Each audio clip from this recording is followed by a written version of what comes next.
this world. Good morning to all of you! Ingo. Bakit ganyan ang mga itsura nyo? Para kayo nabagyo. Ingo. Karen! Did you offer them salabat? Would you like some hot salabat? Huh? Ingo. Or, food. Are you hungry? Would you like to eat? Where are your parents? Ingo. Why are they quiet? Ingo. They have been like that since we found them. Whatever we do, we cannot just make them talk. Where are your parents? Why are they not here? Where did you... Ingo, I have been trying to tell you. They are lost.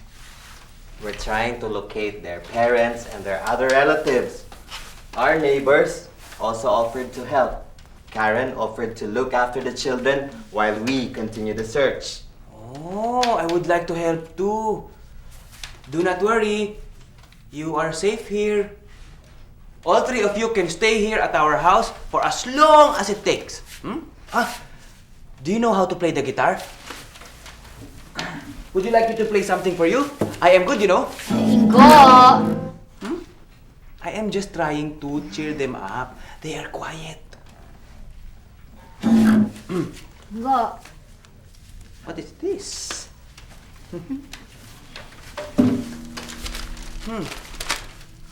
A poem, Karen. You wrote this? Dark clouds appeared. Strong winds followed. The trees bent. The rain started to fall and seemed never to end. But that was not all. What used to be warm houses now lay in cold pieces. Swept by the flood like our hopes, covered with dark clouds. Oh, this is sad.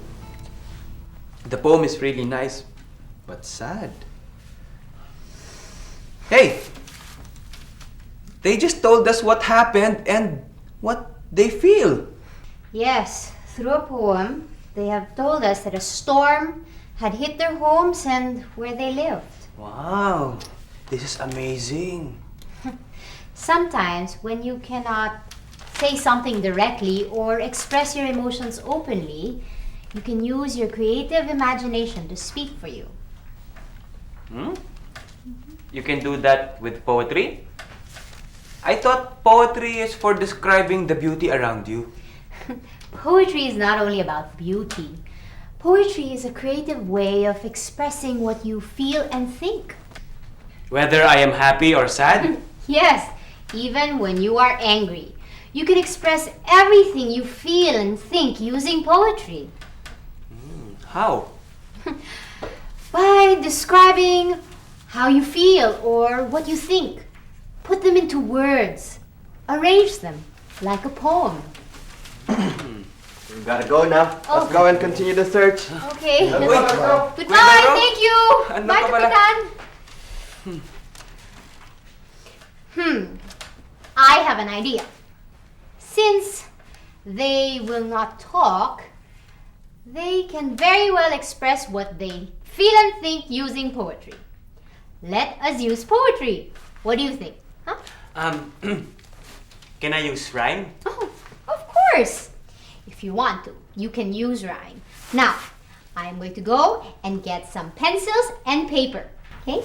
I'll be back. Take care.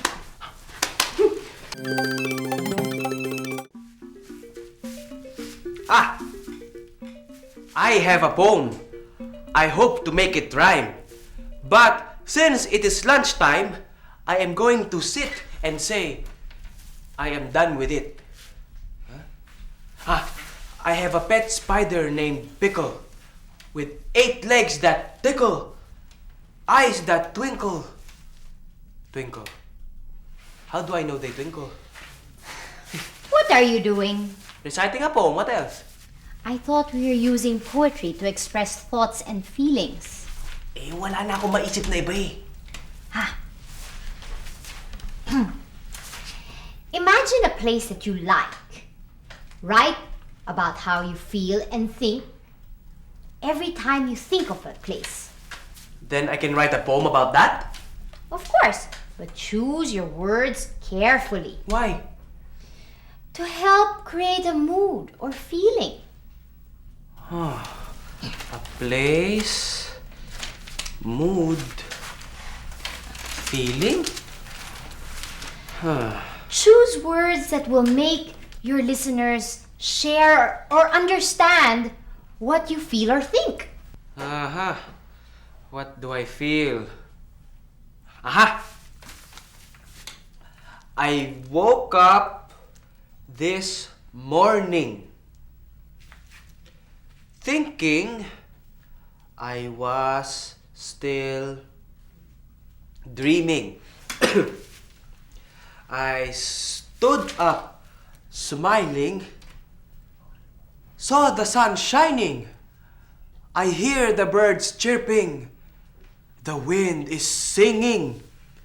The trees are dancing. And I smell. Oh, I smell. My sinaing! Ingo! Susunog. Ingo! I am sorry I got carried away. No, look! Huh?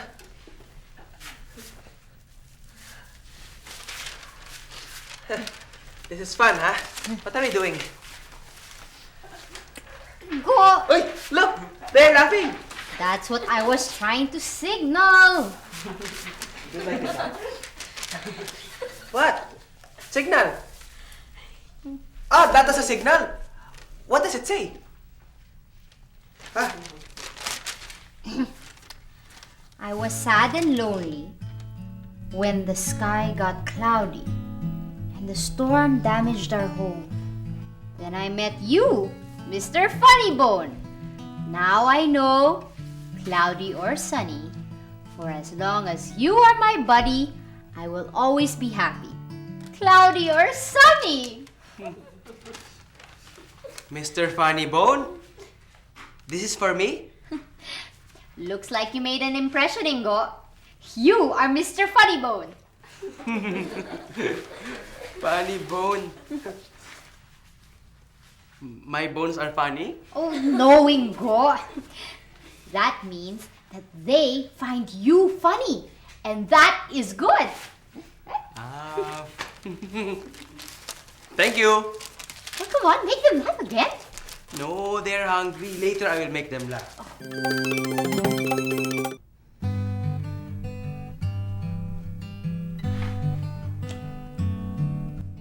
Karen. Oh, the children are asleep. What? Oh, They are the children's parents, Karen. The boys one helped us find them. That's Nana Bebang, Tata Simon. hello.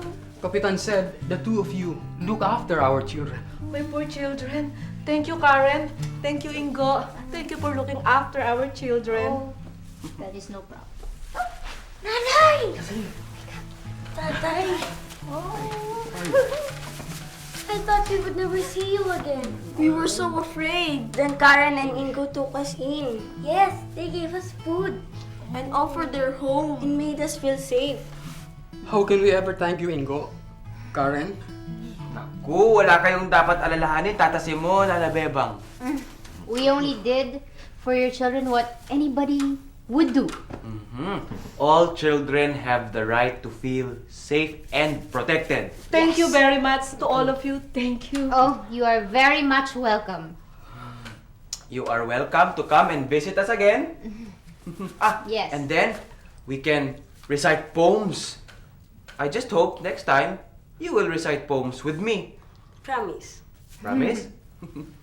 Maybe you can teach me. You know, you are really good. Thank you, Ingo. You are not bad yourself. Oh. Me? You really think so? Yes. You want me to continue the poem about the spiders? Ingo! What? Oh. Hi, please accept our vegetables and fruits. Oh, these are yours. Thank you. Oh, we are so happy.